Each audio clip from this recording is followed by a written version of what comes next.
This is also something that is about memory, keeping the memory of this person alive. And, you know, it's never too late to remember. During the 70s, every queer person knew every other queer person. It just was a small community where word was out that a very attractive new person had arrived in New York, 20 years old, who had his whole life ahead of him, and everyone was dying to see him. In what in Italy we call vocazione, you know, when you really have a talent for something. And the talent of Larry was to draw and to paint portraits.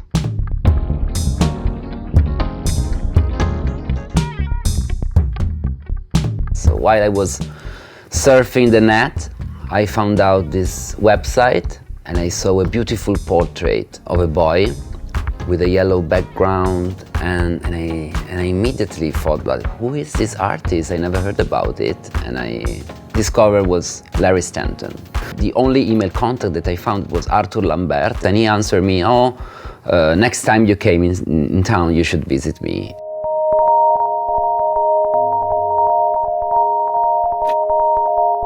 Like, he opened me the door, and I had this huge surprise of being in this incredible apartment with all these beautiful artworks.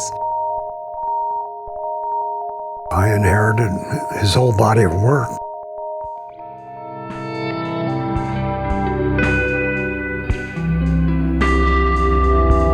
That's why there's so many images of boys that we don't know much about. Yeah, he met them at gay bars.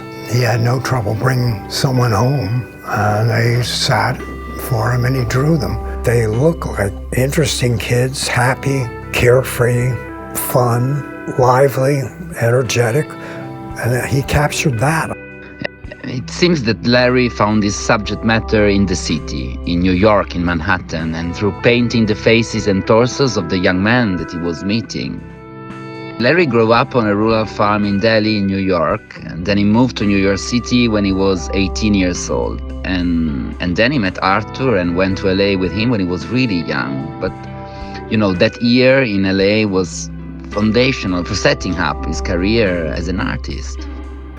So I asked him what he wanted to do, and he said he wanted to be an artist. So I thought, maybe he should go to art school. So I met him at a drawing class at Art Center. He's in fine art and I'm in advertising. So we were in a drawing class. That's how I met him. He only stayed for 2 semesters and he went back to New York. So Arthur, we're good friends. Well, still, even now, you know, like they went to LA together. So I knew him then. I met him when he was also in LA. And then when I came to New York, yeah, I knew him too, of course. Alice, she was one of the best friends of Larry's. And there are a lot of portraits of Alice that Larry's made during his entire life. As much as I enter inside and more deep inside the archives, you discover there was a group of people that were having a lot of fun, that love arts, that love being gay, that loves to enjoy life. The people that surround him, that were like Henry Galzeller, David Hockney, and all this crowd of special people from the 70s and the 80s that are really part of the history of art, but at the same time they were friends. He has such a great personality, you know. He has a very nice heart and really a very, you know, wonderful person. This is also very nice. These are all the pictures of Arthur and Larry's together. That's Arthur when he was young.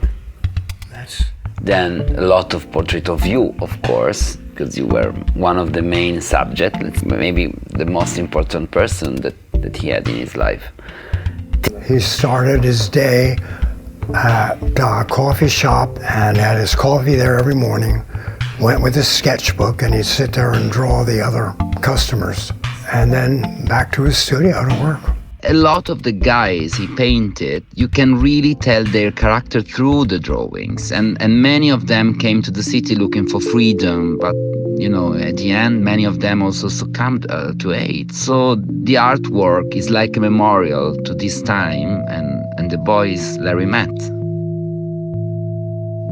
This is the turning point, how hate came and and destroyed an entire generation of people, not just of artists. I mean, when he went to the hospital, AIDS hadn't been identified yet, so they had to tell if you had AIDS by your condition. He had pneumonia, which they knew was a sign of AIDS. So when I heard that, I panicked. I knew he was going to die, and the hospital kept saying, he's terminal. I mean, he was there 2 weeks before they tied him to the bed, and he drew almost every day. I mean, there were like 7 drawings he made in the hospital while he was in bed, just sitting there sketching. And the hospital said, doesn't he know that he's going to die? He seems so cheery. I think that the most important thing to do right now is try to keep the memory alive. Arthur is really the most important person in Larry's life. He kept all the archives, all the drawings, all the paintings during all these years. And the goal for him, of course, was to make the work known and alive. I'm totally in love with the work of Larry, but now it's time to make the work grow and to create maybe a relation between his work and contemporary artists. So the work starts to become part of the art scene. And this is also something that is very specific, and it's also something full of joy because it's about art. So in a way it's very honest what we are doing. So the book will be a very joyful book.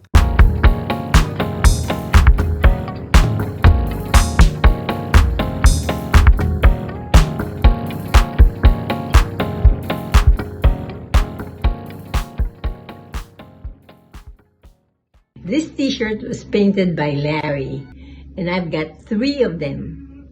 This is one, and this is the other one. Nice color.